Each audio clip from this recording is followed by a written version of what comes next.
لا حول ولا قوة إلا بالله العلي العظيم. حسبنا الله ونعم الوكيل، نعم المولى ونعم النصير. الحمد لله رب العالمين، والحمد لله الذي هدانا لهذا وما كنا لنهتدي لولا أن هدانا الله. ثم الصلاة والسلام على أشرف الأنبياء والمرسلين، خاتم النبيين، شفيع ذنوبنا وطبيب قلوبنا، وعلى أهل بيته الطيبين الطاهرين المعصومين المظلومين الذين أذهب الله عنهم الرجس وطهرهم تطهيرا. اللهم صل على محمد وآل محمد. مومنات السلام علیکم ورحمۃ اللہ وبرکاتہ. بالآخر آج کی رات بھی متصل ہے شہادت مولا متقیان، وہ ہستی کے جس نے انسانیت کے لیے جو خدمات کی ہیں، اگر گنے جائیں تو گنے نہیں جا سکتے. جس کے علم کی بات کریں تو رسول اکرم نے کیا فرمایا، جس کے علم کی بات کریں تو رسول اکرم نے کیا فرمایا، جس کے تقویٰ کی بات کریں تو کیا، یعنی کوئی بھی ڈائریکشن لے لیں فضائل مولا کائنات ختم نہیں ہوں گے. ایک حدیث میں رسول اکرم نے فرمایا تھا کہ علم لو کان ما فی السماوات والارض من البحر، یعنی اگر جو کچھ آسمان اور زمینوں میں دریا ہے وہ اگر سیاہی بن جائیں، والاشجار اقلام، اور اگر درخت میں قلم بن جائیں، اور تیری فضیلت کو لکھتے چلے جائیں، یہ سب چیز ختم ہو سکتی ہے، تیری فضیلتیں ختم نہیں ہو سکتی ہے. اور اس میں کوئی شک کی گنجائش نہیں ہے کہ جب ہم دیکھتے ہیں، ایک واقعہ دیکھ رہا تھا، میں نے سوچا اسی میں سے آگے آ جائے گی، اسی میں سے آپ کی خدمت میں عرض کرتا ہوں ڈائریکٹ پڑھ کے، تاکہ آپ کو اندازہ ہو کہ کیا ہستی.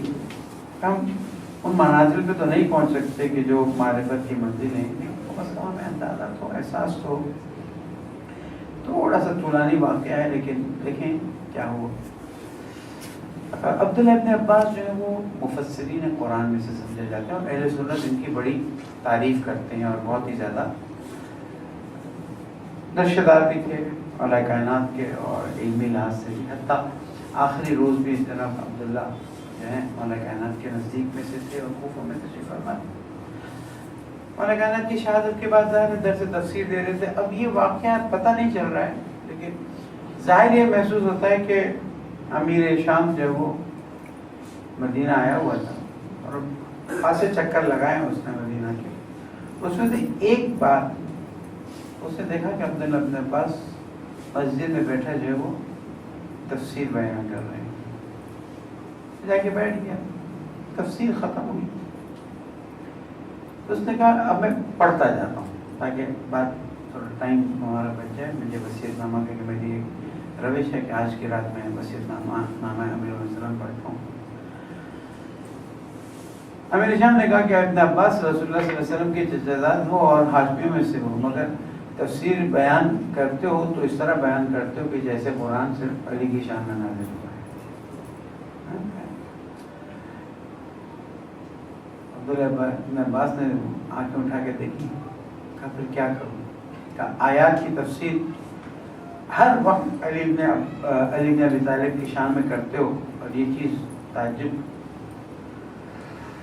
میں مجلس میں بیٹھا تھا، میں نے دیکھا کہ تم صرف جو تفسیر کر رہے ہو آیات وہ صرف علی بن ابی طالب کی شان میں کرتے ہو. مگر ٹھیک ہے، پھر آ جاؤ بیٹھ کے بات کر لیتے ہیں. جب شکایت زیادہ کی تو اس نے عبداللہ ابن عباس جناب عبداللہ ابن عباس نے فرمایا کہ آؤ تم مجھے بتاؤ کہ کہاں قرآن ہے لیکن فضیلت میں علی کا ذکر نہیں ہے. قرآن کی کون سی جگہ ہے کہ آیت قرآن ہو لیکن فضیلت مولا کائنات نہ ہو؟ تم سوال کر میں جواب دیتا ہوں، یہ بتاؤ. پھر عبداللہ ابن عباس نے کہا کہ پھر میں سوال کرتا ہوں، تم بتاؤ. انما انت منذر ولکل قوم ہاد. اب ریفرنس نہیں دیتا، پڑھ جائے تو بعد میں چاہیے تو لے لیجیے گا. قرآن مجید کی آیت کا حصہ ہے انما انت منذر ولکل قوم ہاد. رسول اکرم نے فرمایا کہ علی میری امت کے منذر تم ہو اور میری امت کے ہادی بھی تم ہو، انکار کر سکتے ہو؟ اس سے کہا نہیں، اس کا میں انکار نہیں کر سکتا ہوں. بتاؤ یہ کس کی شان میں نازل ہے؟ یعنی آیت کا تو انکار نہیں کرتے. کہا نہیں. اب بتاؤ یہ کس کی شان میں نازل ہے؟ کہا یہ علی خود امیر شام کہتا ہے. یہ تو مجھے معلوم ہے کہ علی کی شان میں نازل ہوا. اچھا یہ بتاؤ کہ امت کے منذر کے طور پر صرف علی کو بتایا گیا یا امت کے ہادی بھی؟ کا منذر بھی علی اور ہادی بھی علی. اب اقرار کس سے لے رہے ہیں؟ عبداللہ ابن عباس اقرار لے رہے ہیں امیر شام سے. اچھا یہ بتاؤ، میں اس آیت کو چھوڑ دیتا ہوں، اب تو تم نے اقرار کر لیا. یہ جو آیت ہے آیت تطہیر کہلاتی ہے، انما یرید اللہ لیذھب عنکم، بتاؤ یہ کس کے بارے میں نازل ہے؟ امیر شام جواب دے. اب یہ سوال کر رہے ہیں، جواب کہ یہ آیت تطہیر ہے، سب کو پتہ ہے کہ یہ رسول اور آل رسول اور علی ابن ابی طالب کی شان میں نازل ہے. کہ تو پھر تم مجھ پہ الزام کیوں لگاتے ہو؟ اچھا یہ بتاؤ، انما ولیکم اللہ ورسولہ والذین آمنوا الذین یقیمون الصلاۃ ویؤتون الزکاۃ وهم راکعون، یہ کس کی شان میں نازل ہے؟ کہ یہ علی کے علاوہ کسی کی شان میں نازل نہیں ہوئی. کہ اب بتاؤ میں کیا کروں؟ یہ تو تم اقرار کرتے جا رہے ہو.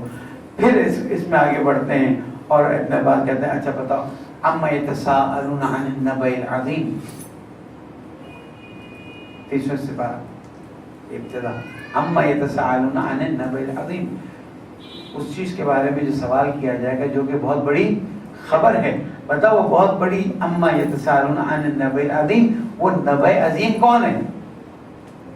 امیر شام جواب دیتا ہے صحیح بات ہے کہ یہ تو علی بن ابی طالب کی شان میں نازل ہوئی. کب پھر تم مجھ سے شکایت کرتے ہو کہ ہر آیت. اچھا چلو اس کو چھوڑو، بتاؤ واعتصموا بحبل اللہ جمیعا ولا تفرقوا کس کی شان میں نازل ہوئی؟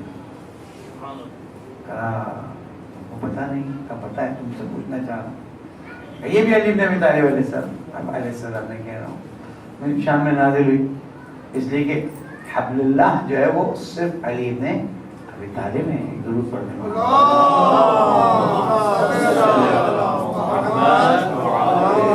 اس کا جواب یہ تھا کہ اللہ تعالیٰ کے رسول نے فرمایا کہ حبل اللہ علی ابن ابی طالب کو تھام لو اور کسی دوسری جگہ نہ جاؤ کہ گمراہ ہو جاؤ گے. لیکن کیا ضروری کہ اسی آیت کی تفسیر کی جائے؟ کوئی اور آیت نہیں ہے. ابن عباس نے کہا چلو چھوڑ دیتے اس آیت کو، کفا باللہ شہیدا بینی و بینکم، اللہ جو ہے وہ گواہی کے لیے کافی ہے میرے اور تمہارے درمیان میں. بتاؤ اس واقعے جو پورا واقعہ تھا، اس واقعے کو کس کے بارے میں نازل کیا گیا ہے؟ جواب دیا یہ تو علم علی ابن ابی طالب کے بارے میں ہے. یعنی مولا کائنات کی فضیلت علمی جو ہے کہ اللہ سبحانہ و تعالیٰ نے ومن عنده علم الکتاب جو ہے وہ مولا کائنات کو معین فرمایا اور علی ابن ابی طالب کو علم سے نوازا. کہا اچھا چلو آگے بڑھتے ہیں، اس سے آگے بڑھو. قال تعالوا ندعو ابناءنا وابناءکم، جو ہے موبائل ہے. بتاؤ یہ جو انفسنا ہے وہ انفسنا کس کے بارے میں نازل ہے؟ ظاہر ہے کہ اس میں تو کسی اور کو شامل کیا بھی. وہ انما ولیکم میں بہت سے لوگوں نے ٹرائی کی کہ کسی طرح سے ہم زکات میں کچھ دے دیں کچھ ہو جائے، لیکن نہیں ہوا. کا بتاؤ یہ کس کے مقابلے میں ہوا؟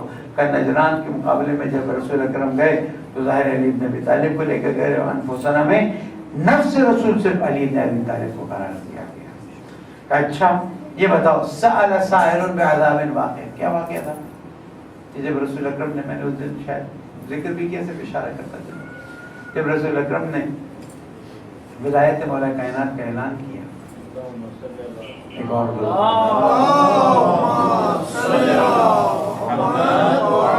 شخص آگے کہتا ہے اے رسول ہے نام لے کر، حل ھذا من عندک او من اللہ. جو میں نے 2 دن مجلس سے پڑھی نا، 3 دن خاصی چیزیں مجھ تک پہنچی ہیں، لیکن میں کیا کروں کہ جب دین کی بنیاد ہی امامت ہے، دین کی اساس امامت ہے. کیوں؟ امام جعفر صادق علیہ السلام فرماتے ہیں، اس حدیث کو بار بار تکرار کرنا چاہیے کہ اگر کوئی شخص پوری زندگی نماز پڑھتا رہتا ہے، پوری زندگی روزے رکھتا رہتا ہے، پوری زندگی خانہ کعبہ کے طواف کرتا رہتا ہے، حج کرتے رہتا ہے، اپنے سارے مال کو اللہ کی راہ میں زکات دیتا رہتا ہے، فرماتے جاتے ہیں، لیکن اگر وہ ولایت امیر المومنین قبول نہیں کرتا، اس کا کوئی عمل قبول نہیں ہے. کتنی بڑی بات کہ تم سب کچھ کرتے جاؤ. تو پوچھا کہ کیوں ایسا ہے؟ کہا اس لیے کہ دین کی بنا اور دین کی اساس اور دین کی حفاظت صرف امامت کے اندر رکھی گئی. ورنہ اللہ تعالیٰ قرآن مجید کو اکیلا نہیں چھوڑتا. اِنَّا نَحْنُ نَزَّلْنَا الذِّكْرَ وَإِنَّا لَهُ لَحَافِظُونَ. ہم نے ذکر کو نازل کیا ہے اور ہم ہی اس ذکر کی حفاظت کرنے والے ہیں. تو پالنے والے زمین پر اس ذکر کی حفاظت کون کرتا ہے؟ تو جواب آئے گا یہ امامت کا سلسلہ ہے.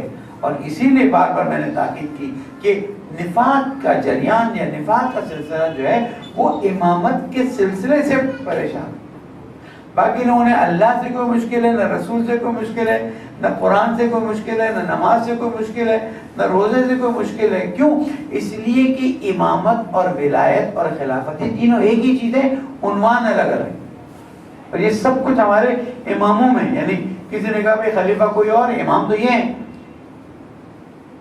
امام بھی کیوں؟ اس لیے کہ دعوت ذوالشیرہ میں رسول اللہ نے فرمایا اے علی، پہلے فرمایا تھا جو بھی میرا ساتھ دے گا وہ میرے بعد ولی ہوگا، وصی ہوگا، وہ خلیفتی. میرا ولی بھی ہوگا، میرا وصی بھی ہوگا، وہ خلیفتی، میرا خلیفہ بھی ہوگا. تو خلافت جو ہے اس کو ہم امامت سے جدا نہیں کر سکتے ہیں. تو یہاں پر بھی جب یہ آیت نازل ہوئی تو اس شخص نے کہا کہ اے رسول یہ تو نے خود اعلان کر دیا. اب دیکھیں اس کے دل میں کیا ہے، کیوں سوال کیا. اس کے دل میں تعجب ہو رہا تھا کہ اللہ سبحانہ وتعالیٰ نے سب کچھ تو بنی ہاشم کو دے دی، یہ بھی بنی ہاشم میں ڈال دیا. تعصب مکتبی ہے وہ بات، تعصب جو کہتا ہے نا قبیلی کا. ہاں یہ اللہ تعالیٰ کی طرف سے کہ اگر تو سچ بول رہا ہے اعوذ باللہ من ذالک، یہ اللہ تعالیٰ کی طرف سے ہے تو دعا کر کے میرے اوپر اللہ تعالیٰ عذاب نازل کر دے. اور تاریخ میں لوگوں نے دیکھا آسمان سے پتھر آیا اس کو چیرتا ہو، جیسے ابابیل جو ہے پرندے، ہاتھی اور ہاتھی پہ بیٹھے ہوئے فوجیوں کو چیرتی ہوئی چلی گئی اور وہیں پر یہ ڈھیر ہو گیا. اللہ تعالیٰ نے آیت نازل کی سائل سائلن بعذاب واقع، ایک ایسا عذاب کے لیے وہ کیا کہ جس کے بارے میں آیت نازل اللہ تعالیٰ نے فرمائی. کہا خود ابن عباس یہ تو واقعہ سب کو معلوم ہے، کس کو معلوم نہیں ہے. کسی غدیر کا واقعہ فتح مکہ کے بعد ہوا تو اب جو بھی تھے سب آ گئے. اچھا چلو چھوڑ دو، یہ بتاؤ کہ یا ایھا رسول بلغ ما انزل الیک من ربک کا ابھی تو میں نے تم کو بتایا ہے کہ سائل بعذاب واقع یہ غدیر قوم کے واقعے پر ہے. تو یہ آیت بھی علی کے بارے میں کا بتاؤ الیوم اکملت لکم دینکم، یہ دین کا اتمام اور نعمت کا تمام ہونا یہ کس کی بدولت ہوا؟ کا علی ابن ابی طالب علیہ السلام.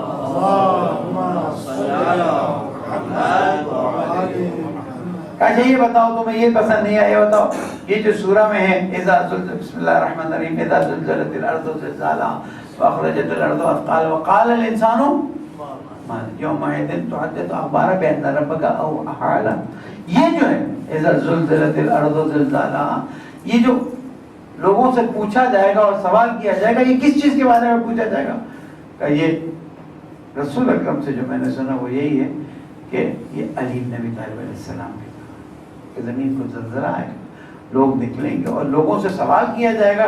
وہ سوال جو ہے علی بن ابی طالب علیہ السلام کے بارے میں، یہ علی بن ابی طالب کی فضیلت ہے. یہاں پر وہ چپ ہو گیا.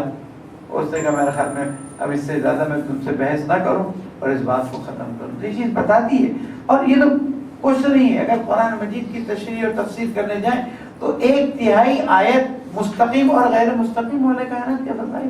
اور کیوں نہ ہو، رسول اکرم کے بعد کائنات کی کون سی شخصیت ہے؟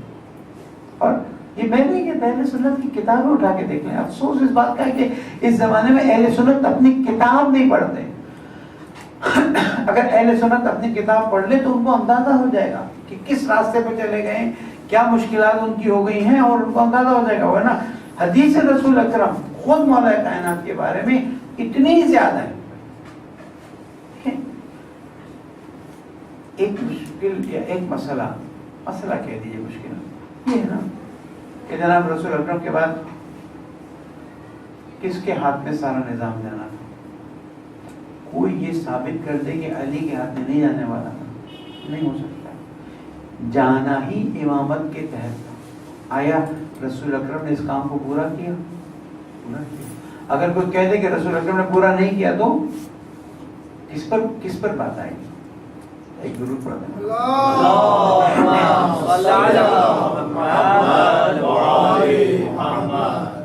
اس پہ میں کسی ایک محفل میں یہاں پر گفتگو کر چکا ہوں، صرف اشارہ 2-3 منٹ اشارہ کرتا تھا کہ دیکھیں حضرت آدم سے حضرت خاتم کا سلسلہ، حضرت خاتم کے بعد سلسلہ کیا چل رہا تھا؟ یہ تھا کہ جناب جو چاہے جیسے کر لے یا نہیں، انبیاء علیہ السلام کے لیے یہ نظام رکھا گیا تھا کہ اس کے بعد وہ آگے بڑھیں گے اور سارا سسٹم آگے بڑھے گا، لیکن لوگوں نے اسے قبول نہیں کیا۔ اب اگر تاریخ میں اٹھا کر اور احادیث میں جو احادیث رسول اکرم سے قطعی ہیں، سب بیٹھے ساتھ، یعنی شیعہ بھی بیٹھے ہیں، سنی بھی بیٹھے ہیں، اور ایک ساتھ بیٹھ کر جس پر سب کا اتفاق ہو اس کو قبول کر لیں، جس پر سب کا اتفاق ہو اسے قبول نہ کریں، چاہے وہ ہماری ہو چاہے وہ ان کی۔ نتیجہ کیا نکلے گا؟ کیونکہ رسول اکرم نے کام پورا کیا ہوا نا، نتیجہ یہ نکلے گا کہ سوائے انبیاء علیہ السلام کی ولایت اور حکومت اور حاکمیت اور خلافت کی کسی اور چیز کی بات ہی رسول اکرم نے نہیں کی۔ یہاں تک کہ آخر وقت نے کہا کہ جاؤ میں نے اسامہ کا لشکر تیار کر لیا ہے اور اس کے ساتھ تم نکلو۔ اب جانے والے واپس آ گئے تو اس میں کیا قصور؟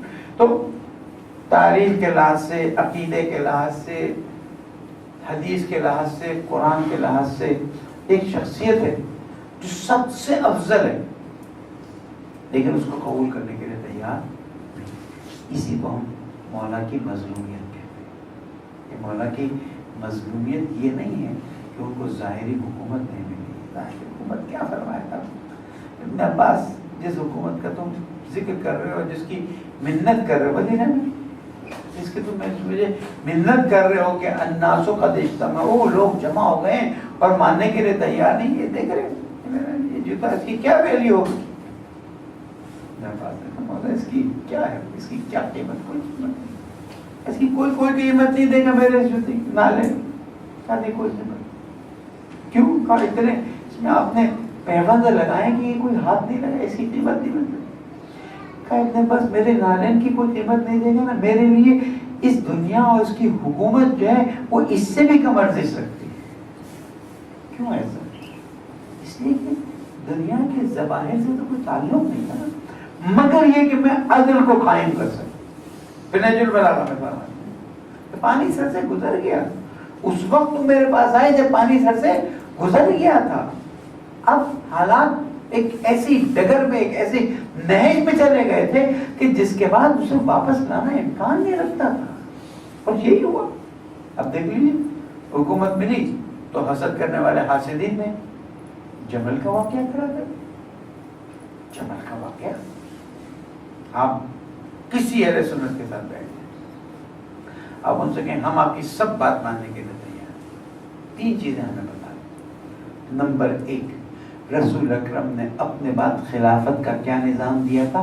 تم اپنی صحیح حدیث سے نکال کے بتاؤ، اپنی صحیح حدیث سے نکال کے۔ اتنی حدیثیں ہیں، بہرحال لوگ بہت زیادہ میسج کر رہے ہیں۔ ایک واقعہ پیش آیا ایک ٹی وی پہ، اور کچھ ہماری طرف سے جو گئے تھے وہ نہیں بیان کر سکے، ہمیں افسوس اس بات کا، لیکن اتنی حدیثیں کہ انسان تعجب کرتا ہے کہ اتنی حدیثوں کے باوجود بھی کیوں؟ اس لیے کہ شام سے پھر حدیثوں کو لائے گے۔ پہلا سوال آپ یہ کریں کہ یہ بتا دو رسول اکرم نے کس کو معین کیا تھا؟ اگر معین کرنے کی بات نہیں کرتے، صرف وہ سسٹم بتا دو جو بیان کر دے گئے۔ نمبر 1۔ نمبر 2، یہ بتا دو کہ کیا علی ابن ابی طالب کے بارے میں رسول اکرم نے کوئی وصیت کی تھی، کوئی نصیحت کی تھی، کوئی بات کی تھی کہ نہیں؟ پہلا سسٹم بتا دو، اسے بتا دو۔ تیسرا ہمیں صرف یہ بتا دو کہ جو ظاہری خلیفہ ہے اس کے خلاف اٹھنے، یہ تو اس زمانے کی میں بات کر رہا ہوں، آج بھی مصر میں کیوں جو حاکم بن جاتا ہے اس کے خلاف قیام نہیں کرتے؟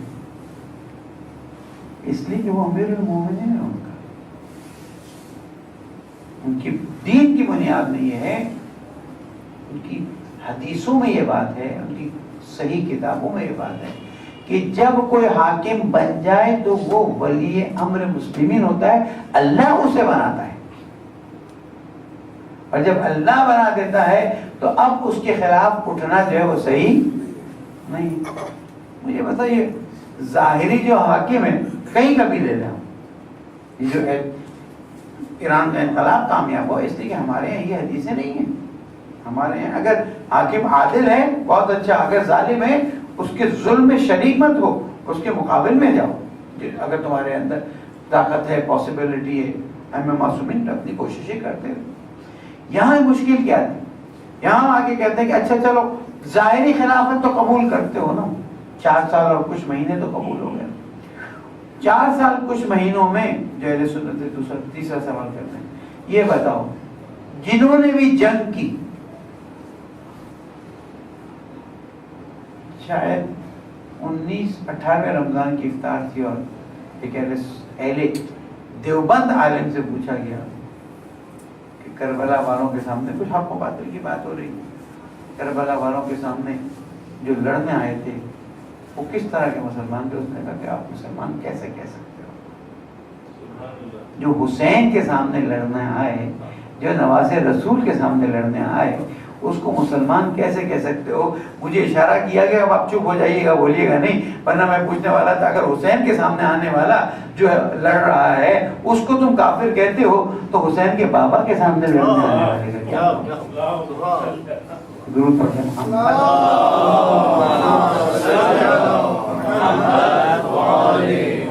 یہ تاریخ کی وہ حقیقت ہے جس کو ٹھیک ہے ہم کھل کے نہیں کہہ سکتے، اور مجھے باقاعدہ طور پر اس کو کہا گیا کہ دیکھیں اس فورم پہ ایسا نہ ہو کہ کوئی مسئلہ ہو جائے۔ ہم نے کہا نہیں، ہمیں تو یہاں سے اتنا کہنے کا موقع مل رہا ہے، ہمارے لیے وہی کافی ہے، اور یہ جو انہوں نے کہہ دیا اس کے بعد عقل مند انسان تو خود ہی سمجھتا رہے گا۔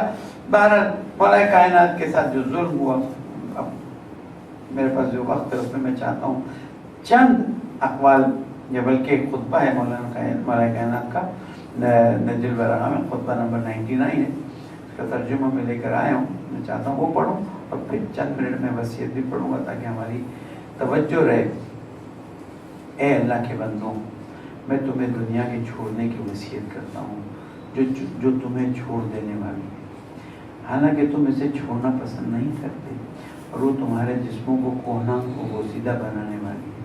دیکھیں یہاں پر مولا کائنات یہ نہیں فرما رہے کہ روحانیت اختیار کرو، مولا کائنات یہ فرمایا جا رہے ہیں کہ دنیا سے استفادہ کرو۔ مولا کائنات جو زیرہ استفادہ کرتے تھے، شمشیر استفادہ کرتے تھے، اس کے بعد جنگ میں جاتے تو گھوڑے پہ سوار ہوتے تھے، یہ نہیں فرما رہے کہ دنیا کو استعمال مت کرو۔ مولا کائنات کہتے ہیں کہ تم اتنا کسی چیز سے اٹیچ مت ہو جاؤ کہ پھر اس سے الگ ہونا تمہارے لیے ممکن نہ ہو، کیونکہ ایک دن تم اس سے الگ ہونے والے ہو۔ تمہارے پاس پیسہ ہے بہت اچھا ہے، تمہارے پاس صحت ہے بہت اچھا ہے، تمہارے پاس طاقت ہے بہت اچھا ہے، لیکن یہ سب چیزیں اللہ کی راہ میں استعمال کر کے اپنے آپ کو آخرت کے لیے تیار کر دو۔ تمہاری اور دنیا کی مثال ایسی ہے جیسے چند مسافر کسی راہ پر چلے اور چلتے ہی منزل طے کر لیں۔ حضرت مجھ سے پوچھا گیا تھا نانو 1350 سال یا اس سے بھی زیادہ ایک درخت کے نیچے لیٹے ہوئے تھے، ملک الموت آیا، کہا مجھے اجازت دے میں اس درخت کے نیچے چلا گیا۔ چلے جائیں، کیسا لگتا ہے؟ ایسا لگتا ہے ادھر پیدا ہوا اور ادھر میں دنیا سے جانا۔ یہ 950 سال، 1350 سال، 2000 سال جو بھی تاریخ میں چیزیں موجود ہیں، مسئلہ جتنی دنیا میں جتنا رہیں اس کی لالچ جو ہے وہ بڑھتی رہتی ہے۔ ایک جگہ فرمایا تھا نا کہ لوگوں، اے دنیا والوں، یہ دنیا کی مثال اس کھارے پانی کی طرح ہے جو سمندر میں ہوتا ہے کہ جتنا پیتے جاؤ پیاس بڑھتی رہتی۔ تو یہاں پر مولا کائنات یہ نہیں کہہ رہے فقیری کی زندگی گزارو، بیکاری کی زندگی گزارو، مانگنے والے کی زندگی نہیں۔ وَأَمَّا بِنِعْمَةِ رَبِّكَ فَحَدِّثْ، جب نعمت ملے اس کو تم ظاہر کرو۔ مراد یہ ہے کہ اس سے اتنے اٹیچ مت ہو جاؤ۔ کیوں؟ اس لیے کہ چلے خود ہی مولا کائنات کے الفاظ پڑھتے ہیں، دنیا کی عزت اور اس میں سربلندی کی خواہش نہ کرو، اور نہ اس کی آرائشوں اور نعمتوں پر بہت زیادہ خوش ہو جاؤ، اور نہ اس کی سختیوں اور تنگیوں پر چیخنے چلانے لگو، اس لیے کہ اس کی عزت و فخر دونوں مٹ جانے والے ہیں، اور اس کی آرائشیں اور نعمتیں سب ظاہر ہو جانے والی ہیں، اور اس کی سختیاں اور تنگیاں آخر ختم نہیں ہو جائیں گی. کب تک یہ سختیاں رہیں گی؟ ہر زندہ کا انجام فنا ہونا ہے.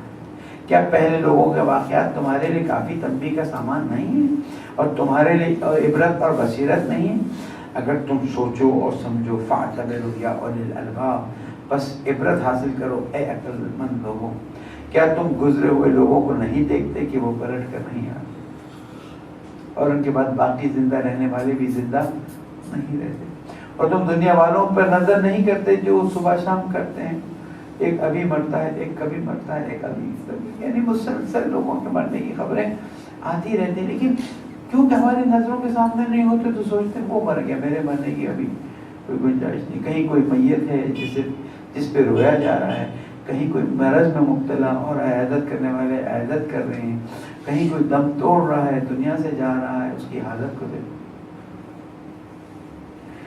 کوئی دنیا تلاش کرتا پھر رہا ہے اور موت اس کی تلاش میں نکلی ہوئی ہے. کہیں کوئی غافل پڑا ہے لیکن موت اس سے غافل نہیں.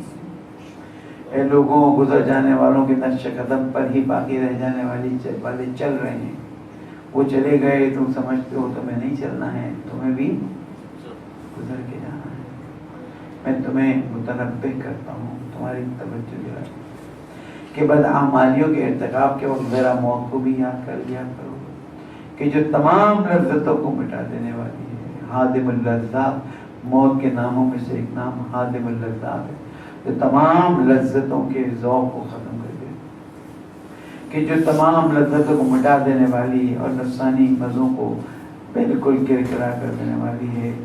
اللہ کے واجب الادا حقوق ادا کرنے اور اس کی انگنت نعمتوں اور لاتعداد احسانوں کا شکر بجا لانے کے لیے اس سے مدد مانگتے رہو اور اپنے آپ کو موت کے لیے تیار کرتے رہو. درود پڑھنے محمد.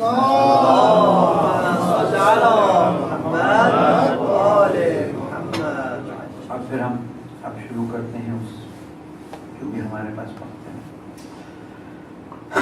یہ نجل البلاغہ میں 47 نمبر کے وصیت نامے کے طور پر مشہور ہے. لما ضربت علی بن ابی طالب علیہ السلام کے مولا کائنات کو ضرورت لگی تو حسنین علیہ السلام کو بلایا اور بلا کے فرمایا اوصیکما بتقوی اللہ، اے میرے دونوں بیٹوں. یہ خصوصی امامت کی ایک وصیت تھی جو مولا کائنات نے فرمائی، ورنہ تو امام علی کے 18% موجود تھے. وہ اللہ تبغیا دنیا وَإِن بغتکما، اور دیکھو تم لوگ دنیا کے پیچھے نہ جانا اگرچہ کہ دنیا تمہارے پیچھے آئے. کیا مراد ہے مولانا؟ این ممکن تھا کہ شام والے آ کر کہیں کہ آؤ ہمارے حاکم بن جاؤ، ہم تمہیں حکومت دے دیتے ہیں. سازش تو ہو ہی رہی تھی نا. سازش کے تو واقعات ہم نے بتایا کہ رسول اکرم کے زمانے سے ہوتی ہے، اور سازش صرف یہ نہیں تھی حکومت مل جائے، چلو تم پہلے والوں کی تھی کہ حکومت مل جائے، چلو تم حکومت لے لو، کوئی مشکل نہیں. لیکن اب والی جو تھی کیا وجہ ہے؟ کبھی آپ نے اپنے ساتھیوں سے بات میں پوچھا کہ کیوں 4 ہی کو خلفائے راشدین کا 5واں بھی تو تمہارا چہیتا ہے؟ وہ رحمت نہیں، 5واں بھی تو چہیتا ہے، یعنی امام حسن کو چھوڑ کے چھٹا چلیں، چھٹا کہہ دیتے ہیں، وہ بھی تو تمہارے لیے اتنا محترم ہے اور اتنا کاتبان وحی میں سے سب کچھ ہے نا، اس کو راشدین میں کیوں شامل نہیں کیا؟ کبھی سوال آپ کے ذہن میں ہے؟ یہ پوچھیے گا کہ اگر چلیں یزید کے بعد آپ کہہ دیں کہ بات پلٹ گئی اور خراب ہو گئی، ان کو خلفائے راشدین میں کیوں شامل نہیں کیا گیا؟ اس لیے کہ ایسی ایسی چیزیں ہوئی تو میرے مولا یہاں پر فرما رہے ہیں وہ اللہ تبغی دنیا، دیکھو دنیا اگر تمہارے پیچھے آئے تو تم اس کا دھوکہ مت کھانا اگرچہ کہ وہ تمہیں دھوکہ دینے کی کوشش کرے. ولا تعسف على شيء منها ذوي عنكما، اور جو چیز تم سے لے لی جائے اس پر افسوس مت کرنا. یعنی ابھی سے مولا بتا رہے ہیں کہ جو یہ خلافت ظاہریہ مجھے ملی تھی وہ مل گئی، اس کے بعد تم لوگوں کو خلافت نہیں ملے گی، تم لوگوں کو اپنا کام، اپنا وظیفہ، اپنی ذمہ داری پوری کرنی ہے.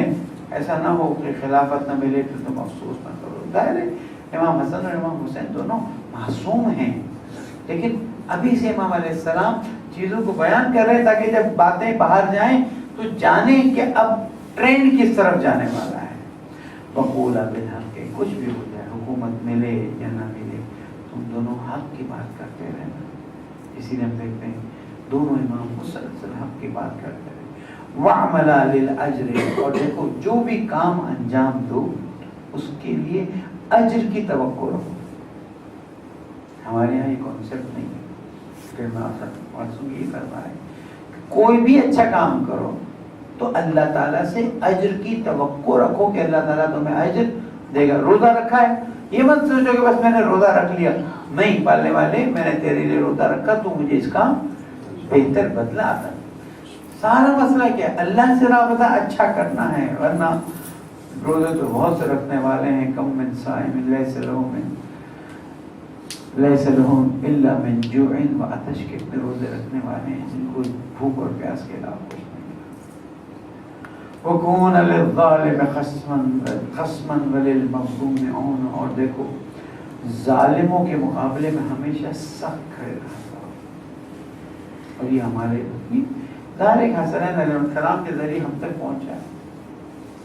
تو دیکھو جو بھی ظالم ہو، باہر والا ظالم ہو، اندر والا خود تم ظالم. کون ہے ظالم؟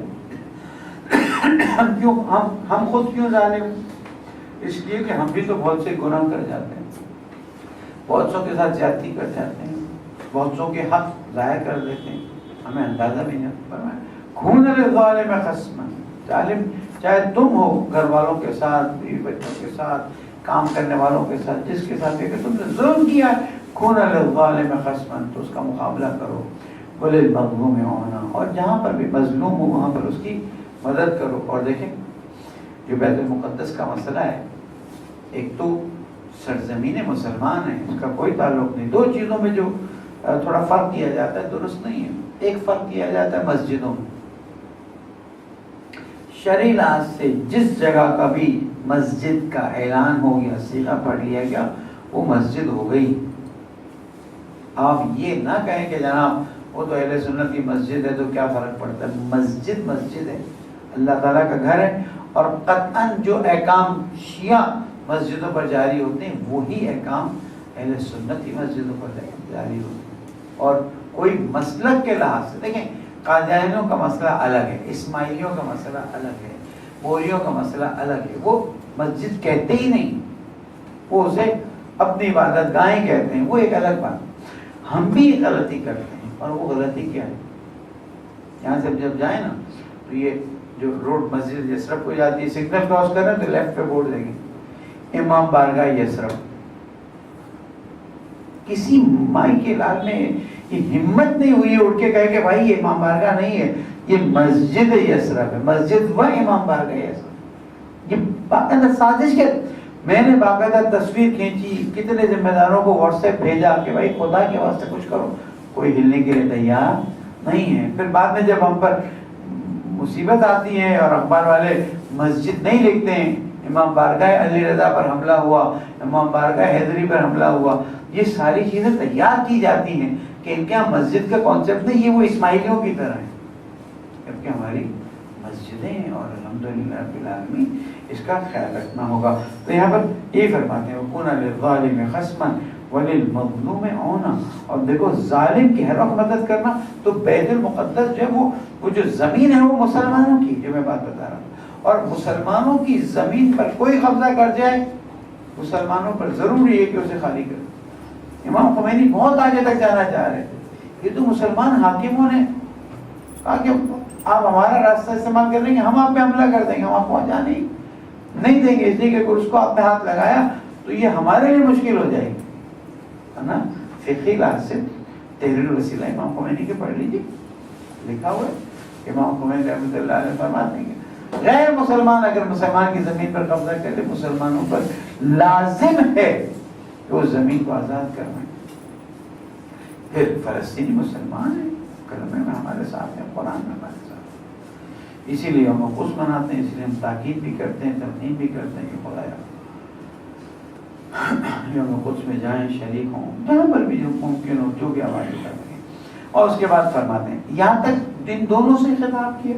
اس کے بعد فرماتے ہیں اوصیکما وجمیع ولدی واہلی ومن بلغہ کتابی میں پھر سے تم دونوں کو بھی وصیت کر رہا ہوں، اور میرے تمام بیٹوں کو، جو میرے واقعی بیٹے ہیں، جو میرے روحانی بیٹے ہیں، وہ اہلی، اور جو میرے اہل ہیں، اور جہاں جہاں تک وہ بلغہ کتابی، میرا یہ وصیت نامہ پہنچ رہا ہے، یعنی 19 رمضان کو میرے مولا جو ہیں ہمیں بھی یاد کرنا ہے کہ جہاں تک یہ پہنچ جائے ان سب کے لیے، اور باقی ہم تو مولا کے خاص چاہنے والے ہیں نا، تو ہمیں تو زیادہ اس پہ عمل کرنا چاہیے۔ فرماتے ہیں اسی کو میں بجمیع ولدی و اہلی و من بلغ کتابی بتقوی اللہ منازع امرکم، کہ تقوی اختیار کرو، اللہ تعالیٰ کی پرواہ کرو، اپنی زندگی کے ہر لحظے ہر لمحے میں ذات باری تعالیٰ کی طرف توجہ کرو، اور نظم امرکم، اپنے کاموں کو آرگنائز کرو۔ اللہ کتنا اہم ہے، عجیب لگتا ہے جب پروگرام کا کوئی ٹائم دیتا ہے اور اس کے بعد وہ 2 گھنٹے بعد شروع ہو رہا ہے، 1 گھنٹے بعد شروع ہو رہا ہے، لوگ آ رہے ہیں، انتظار کر رہے ہیں، نہیں، ہر چیز میں نظم، اور نظم برقرار کرنے کے لیے اللہ تعالیٰ نے ہمیں اتنی بڑی نعمت دے دی ہے کہ جس کا کوئی جواب نہیں۔ 5 ٹائم نماز، جس سے کہ جب آپ کو باقاعدہ طور پر کسی چیز کو پروگرام کرنا ہو نا، تو آپ کو پوائنٹس چاہیے ہوتے ہیں، starting point, ending point, starting point, ending point. ریسیں ہوتی ہے، اسٹارٹنگ پوائنٹ ہے، اینڈنگ پوائنٹ ہے، سوئمنگ ہوتی ہے، starting point, ending point, football match ہوتے ہیں، یہ اسٹارٹ ٹائم ہے، یہ اینڈ ٹائم ہے، ہر چیز کا۔ ہماری زندگی کو آرگنائز کرنے کے لیے اللہ سبحانہ وتعالیٰ نے نماز کو رکھ دیا کہ فجر کی نماز سے اسٹارٹنگ پوائنٹ رکھو، ظہر تک نماز پڑھ کے پھر کام میں لگو، ظہر پہ فارغ ہو جاؤ، نماز پڑھو، اس کے بعد پھر عصر کا وقت، پھر مغرب، پھر عشاء، عشاء پڑھ کے مستحب اور مؤکد یہ ہے کہ عشاء پڑھ کے سو جایا جائے۔ یہ تو ہماری زندگی ایسی ہو گئی ہے کہ ہم رات 2 بجے سے پہلے سو ہی نہیں سکتے، اور اس کی وجہ سے جو ہمارے ہیلتھ ایشوز، تو ہمارے دوسرے ایشوز آتے ہیں، وہ اپنی جگہ۔ لیکن برکت کا وقت یہی ہے کہ انسان اذان صبح سے لے کر طلوع آفتاب تک جاگے، اور اس میں فرشتے روزی تقسیم کرتے ہیں، لیکن ہم نظم ہی نہیں ہماری زندگی میں۔ ایک بار رات 1 بجے فون آیا، چلا لیکن اٹھایا، میں سوچا آپ جاگ رہے ہو تو کچھ آپ سے گفتگو کر لوں، ماہ رمضان ہو تو ایک الگ بات ہے، رات 1 بجے فون آیا، اچھا کچھ آپ 2 جملے بول دیں، مولانا صاحب آپ سے تو یہ اخلاق کی توقع نہیں ہے، اور نہ بولیں تو ہمارے مشکل، ہمیں بھی تو تہجد کے لیے اٹھنا ہے، ہمیں بھی تو نماز صبح کے لیے اٹھنا ہے، ہمیں بھی تو پھر کاموں میں لگنا ہے، بہرحال یہ بڑی مشکل ہوتی ہے۔ فرماتے ہیں بتقوی اللہ ہے، اسی کو بتقوی اللہ ہے ونظم امرکم، اپنے کاموں کو آرگنائز کریں، جتنا آپ کے کام آرگنائز ہوں۔ کامیاب ترین فرد ہوا ہے کہ جس کی لائف آرگنائز ہو۔ پھر فرماتے ہیں وَإِصْلَاحِ اُوصِيكُمْ بِتَقْوَى اللَّهِ وَنَظْمِ أَمْرِكُمْ وَإِصْلَاحِ ذَاتِ بَيْنِكُمْ، آپس میں جھگڑے ہو جائیں تو اصلاح کے لیے تم کو کھڑا ہونا چاہیے۔ اب یہ صرف حسنین علیہ السلام کا نہیں ہے، اصلاح کے لیے کھڑے ہو جاؤ۔ فَإِنِّي سَمِعْتُ جَدَّكُمْ، میں نے تمہارے جد کو سنا ہے، صلی اللہ علیہ وآلہ، یقول الصلاح ذات البین افضل من عامت الصلاۃ والصیام، کہ جب تم لوگوں کے درمیان میں اصلاح کرواتے ہو تو اس کا ثواب افضل من عامت الصلاۃ، کہ 1 سال نماز پڑھو، 1 سال روزہ رکھو، اس سے یہ بہتر ہے۔ پھر شروع ہوتے ہیں واللہ اللہ فی الیتام، اور دیکھو یتیموں کا خیال رکھنا، فلا تغبوا افواہہم ولا یضیعوا بحضرتکم، ایسا نہ ہو کہ ان کے دہن جو ہیں، ان کے منہ جو ہیں وہ خالی رہیں اور تمہاری موجودگی میں یتیم ضائع ہو رہے۔ واللہ اللہ فی جیرانکم، دیکھو میں تمہیں وصیت کرتا ہوں تمہارے پڑوسیوں کے بارے میں۔ فإنہ وصیت نبیکم، آپ سوچیں کس حالت میں مولا یہ لکھوا رہے ہیں، ضربت بھی لگی ہوئی ہے، زخم بھی بہت زیادہ گہرا۔ تمہارے نانا رسول اکرم نے فرمایا، وصیت کی ہے کہ دیکھو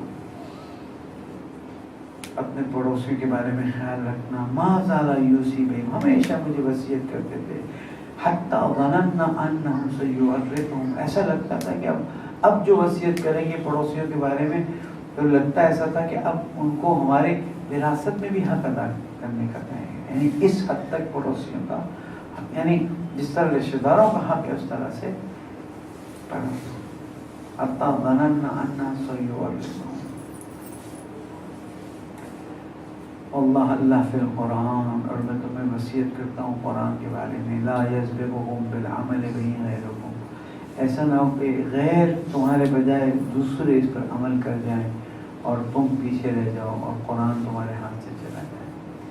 واللہ اللہ فی الصلاۃ فإنها عمود دینکم، میں تمہیں وصیت کرتا ہوں نماز کے بارے میں کہ یہ دین کی بنیادیں ہیں، اس کو مت چھوڑنا، اس کو چھوڑنا تو دور کی بات، اس کو ہلکا بھی مت سمجھنا۔ اور دیکھیں یہی بات چھٹے امام جب آخر وصیت فرما رہے تھے اپنے بچوں سے یہی کہا تھا کہ لا تنالوا شفاعتی من اخف بالصلاۃ، جو نماز کو ہلکا سمجھے گا اس کو ہماری شفاعت نہیں پہنچے گی۔ نماز کو ہلکا سمجھنا یہی ہے کہ نماز اول وقت کے علاوہ نماز ہے ہی۔ اللہ اللہ فی بیت ربکم، تمہیں وصیت کرتا ہوں اللہ تعالیٰ کے گھر کے بارے میں، لا تخلوہ ما بقیتم، دیکھو جب تک تم باقی ہو اس گھر کو خالی مت چھوڑنا۔ اب یہاں پر اس نقطے کی طرف توجہ دے گا۔ بعض مرتبہ لوگ کہتے ہیں کہ مولانا ہم نے ایک حج کر لیا بس ہو گیا۔ اللہ تعالیٰ کے گھر کو ہمیں خالی نہیں چھوڑنا، باقی جو جاتے ہیں نہیں جاتے، میں جو جملہ کہنا چاہ رہا ہوں ان کی اہمیت کو سمجھیں، عمرہ کرنے جائیں، کوئی زمانہ ایسا نہ ہو کہ اہل بیت کے چاہنے والے خانہ کعبہ کے اطراف میں نہ ہو، یہ وصیت ہے۔ اب اس کے بعد جو بھی ہے دنیا، آپ دیکھیں نا چوتھے امام علیہ السلام کے پاس کوئی شخص آتا ہے کہ کہتے ہیں کم من حجیج، کتنے حج کرنے والے، ماشاءاللہ بھرا ہوا ہے تو خانہ کعبہ۔ امام نے بولا ادھر آؤ، اپنی دو انگلیاں جو ذرا اس میں دیکھو، اس نے دیکھا حیران ہو گیا۔ امام نے فرمایا کم من حجیج کم من زجیج، آوازیں نکالنے والے، اور اس نے جو دیکھا تو حیوان نظر آئے۔ مولا بس میں نے تم کو بتا دیا، میں کسی کو کچھ نہیں کہتا، لیکن یہ ہمارا وظیفہ بنتا ہے خود حج پر جائیں۔ جو صاحب استطاعت ہیں ہر سال، زیادہ پیسہ نہیں لگتا ہے، 4 لاکھ 5 لاکھ، ہر سال اپنی طرف سے ایک اہل بیت کے چاہنے والے کو حج پہ بھیجیں، نیت کر لیں۔ یہ اللہ کا مال ہے، کم نہیں ہونے والا، زیادہ ہونے والا ہے۔ ایک آدمی کو حج پہ استطاعت ہے، نہیں ہے، عمرے پہ اگر استطاعت ہے، ایک حج پہ بھی جائے، ایک عمرہ پہ بھی جائے۔ کیوں؟ اس لیے کہ اہل بیت کے چاہنے والوں سے خانہ کعبہ کو خالی نہیں ہونا چاہیے، اور خانہ کعبہ قیامت میں جو لوگ چاہتے ہیں وہ اپنی جگہ پر قیامت میں شکایت کرے گا کہ ہمارے چاہنے والے۔ کوئی شک نہیں ہے کربلا کی اہمیت بہت زیادہ ہے، کوئی مقابلہ نہیں ہے، باقی جگہوں کی اہمیت بھی بہت زیادہ ہے، میں کوئی زیارت سے منع نہیں کر رہا، لیکن جو بات کہنا چاہ رہا ہوں وہ یہ ہے کہ کربلا ہوا ہے۔ کسی سے بات کی کہ مولانا ہم تو ہر سال سے کربلا جاتے ہیں، میں نے یہ بتاؤ رسول اکرم کا روزہ نہیں ہے، جناب زہرا کی قبر نہیں ہے، کیا 4 امام وہاں دفن نہیں ہیں، کیا ان کو وہابیوں کے ہاتھ میں ہم دے دیں بس ختم ہوگی بات؟ کتنا غم ہوتا ہے جب ہم بقی کی قبروں کو خالی دیکھتے ہیں۔ بقی کی قبریں بھی شکایت کریں گی کہ ہمارا خیال نہیں رکھتے، جائیں کربلا بے شک جائیں، 100 مرتبہ 1000 مرتبہ جائیں، نجف جائیں، زیارتیں کریں، لیکن یہ جو کانسیپٹ ہمارے لوگوں کے اندر ہے، اور میری بات کی آپ لوگ تائید کریں گے، ہمارے لوگوں کے اندر یہ کانسیپٹ بھرا ہوا ہے کہ ہمیں تو کربلا اور نجف ہی جانا ہے، ہمیں مکہ اور مدینہ کیوں نہیں جانا ہے؟ خانہ کعبہ کو میرے مولا کیا فرما رہے ہیں؟ اللہ اللہ فی بیت ربکم، میں تمہیں وصیت کرتا ہوں تمہارے رب کے گھر کے بارے میں، لا تخلو، ہمیں کہا ہے، ہمیں کہا ہے لا تخلو ما بقیتم، جب تک تم باقی ہو اللہ کا یہ گھر خالی نہیں ہونا چاہیے۔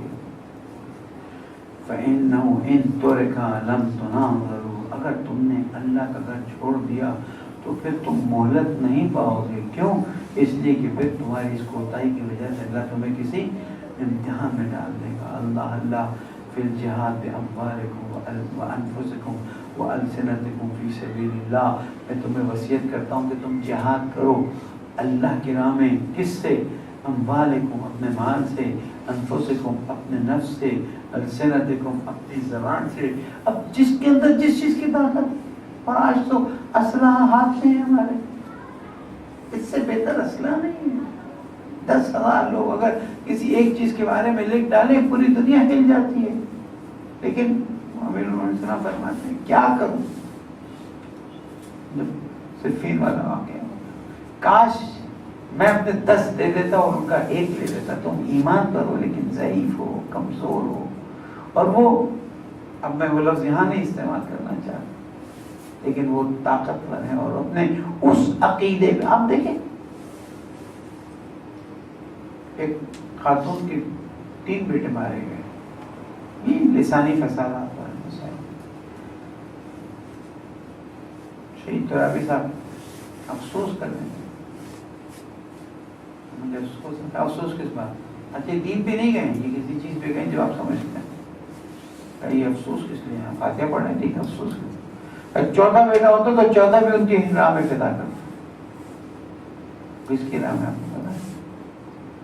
میں بولتا نہیں۔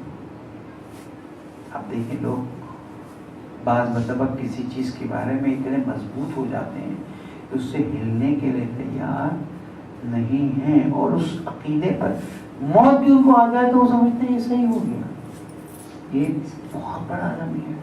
اسی لیے مولا کائنات یہاں پر فرماتے ہیں کہ دیکھو جہاد کرو باموالکم، جس طرح وہ لوگ غلط راستے پر اتنے مضبوط رہتے ہیں، ایسے کام کرتے ہیں جیسے کوئی حد نہیں، اور ہم صحیح راستے پر بھی ہو کے باموالکم وانفسکم ولسانکم، زبان تمہاری آج یہ تمہاری زبان السنت ہے، میڈیا جتنا تمہارے ہاتھ میں کسی کے ہاتھ میں نہیں، اور جیسے ہی ایک موومنٹ شروع ہو اور اہل بیت کے چاہنے والوں کی طرف سے شروع ہو تو پھر آپ دیکھیں اس کے نتائج بھی اچھے نکلتے ہیں، اس لیے کہ ہمارا مقابلہ عام انسانوں سے نہیں، ہمارا مقابلہ زائنزم سے ہے۔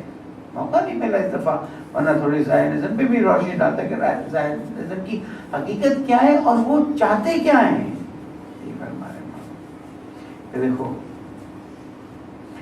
جہاد کرو اللہ کی راہ میں، مال سے، نفس سے، السنہ سے، ویب سائٹس بنائیں، چینلز بنائیں، ایسا کام کریں جس سے آپ اپنے دین اور اسلام کی مضبوطی کا باعث بنیں۔ وعلیکم بالتواصل والتبادل وإیاکم والتدابر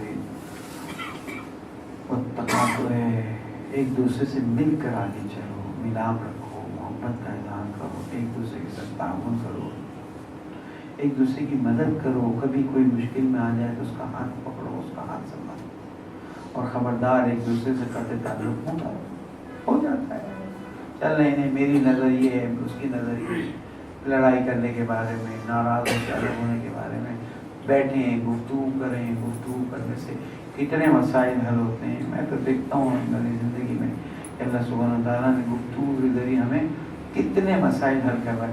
وَلَا تَتْرُكُوا الْأَمْرَ بِالْمَعْرُوفِ وَالنَّهْيِ عَنِ الْمُنكَرِ، اور دیکھو امر بالمعروف اور نہی عن المنکر مت چھوڑنا۔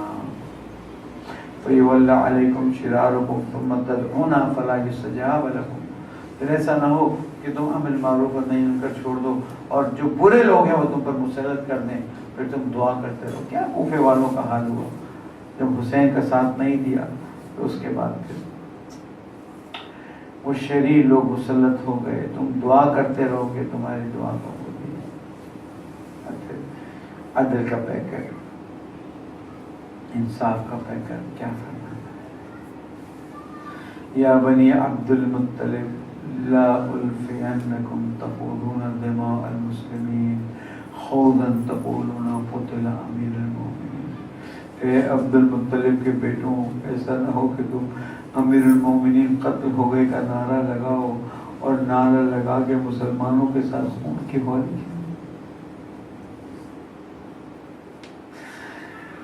زخم اتنے گہرے تھے کہ حکیم نے آ کے جب ایک خاص طریقے سے آزمائش کی، ایک جملہ کہا، علی اب وقت نہیں رہا ہے، وصیت کر لو، اور میرے مولا بھی وصیت فرماتے رہے، بات کرتے رہے، لیکن وصیت کس طرح کے جملے ہیں؟ اللہ دیکھو جان لو، لا تقتل النبی الا قاتلی، میں اگر مر گیا تو میرے قاتل کے علاوہ کسی اور کو قتل مت کرنا، اس لیے کہ پورا کوفہ اس وقت ایک عجیب حالت میں تھا. اور کوفے میں ایسے لوگ بھی تھے جو منافق تھے، کوفے میں ایسے لوگ بھی تھے کہ جو صفین سے مار کھائے ہوئے تھے، جبل سے مار کھائے ہوئے تھے، نہروان سے مار کھائے ہوئے تھے. اچھا موقع تھا حسنین کے لیے کہ وہ صفایا کر لے، لیکن فرمایا الا جان لو لا تقتل النبی الا بقاتلی، صرف میرے قاتل کو تم لوگ قتل کرنا. انظروا اذا نمت من ضربة بهذه، اگر میں اسی ضربت جو ایک لگی ہے اسی سے سو گیا، فضربوه ضربة، اللہ اکبر، ضربت، تو ایک ہی ضربت کے مقابلے میں ایک ہی ضربت مارنا، دو ضربت مت مارنا. بولا تمثل بالرجل، اور دیکھو اس کا مسئلہ مت کرنا. فإني سمعت رسول اللہ، ہر جملے میں رسول اللہ، ہر جملے میں رسول کو یاد. ایاکم والمثلۃ ولو بالقلب العقور، دیکھو ایسا نہ ہو کہ تم مسئلہ کرو، چاہے وہ کتا جو تمہیں کاٹنے والا ہو، تم نے اس کو مارا ہو کسی وجہ سے، اس کو بھی مسئلہ مت کرنا. اللہ اکبر. بس یہ جملے فرمائے، آہستہ آہستہ آنکھ بند ہونا شروع ہوئی. زینب ام کلثوم آئی، بابا اب ہمارا کیا ہوگا؟ حسنین علیہ السلام گریہ فرما رہے، عباس علمدار موجود ہے، گریہ ہو رہا ہے، امیر المومنین کے بیٹے. ایک وقت مولا نے فرمایا بس بچوں اب جانے کا وقت آ گیا، وہ وقت جو سب پر آنا ہے، اب مجھے دنیا سے جانا ہے. اللہ لالو میرے مولا کی آنکھ بند ہوئی، انا للہ و انا الیہ راجعون کی صدائیں بلند ہوئی. کوفہ میں ایک ماتم کا عالم تھا، مولا کے چاہنے والے پریشان تھے. عزاداروں جنازہ اٹھانے کے لیے مولا نے پہلے سے بتایا تھا کہ دیکھو آگے سے جنازہ مت اٹھانا، پیچھے سے اٹھانا، اور جہاں جنازہ جائے اس طرف جاتے جانا. جنازہ ایک جگہ جا کے رک گیا، مٹی ہٹائی، قبر تیار تھی، میرے مولا کو دفن کر دیا گیا. لیکن دشمنی کا یہ عالم تھا کہ یہ جنازہ بھی رات کو اٹھایا گیا تھا. یہ جنازہ وہ تھا جو کائنات کے مولا کا تھا، لیکن دشمن کی دشمنی اتنی زیادہ تھی. عزادارو جنازہ چھپا دی، قبر چھپا دی گئی، جنازہ چھوڑ دیا گیا، قبر ڈال دی گئی، مٹی ڈال دی گئی. اب حسنین اور جو چند خاص اصحاب تھے، میں کہوں گا مولا آپ کی مظلومیت، یہ کوفہ کا سما ہے جہاں پر دشمن بہت تھے، لیکن آپ کی زوجہ فاطمہ الزہرا، ان کی بھی مظلومیت یہی تھی. رات کو غسل دیا گیا، رات کو دفنایا گیا، عام لوگوں کو بتایا ہی نہیں گیا. عزادارو شاید یہ وہ وقت رہا ہوگا جب حسنین دفنا کے واپس آ رہے تھے، کوفہ کے باہر خرابے سے رونے کی آواز آ رہی تھی. آئے وہ کہاں گیا؟ آئے مجھے کون کھانا کھلائے گا؟ یا دیکھا ایک نابینا رو رہا ہے. حسن علیہ السلام پہنچے، اے نابینا کیوں رو رہا ہے؟ کہا وہ ایک ہستی تھی، ایک شخصیت تھی، میں تو نہیں جانتا، لیکن روز رات کو آتا تھا، مجھے کھانا کھلاتا تھا. آئے 3 دن ہو گئے وہ میرے پاس نہیں آیا. امام حسن کے آنسو جاری ہوئے، گلے سے لگایا. آئے افسوس وہ کائنات کا غمگسار، وہ مولا جو تیری مدد کو آیا کرتے تھے، اب دنیا سے چلے گئے ہیں.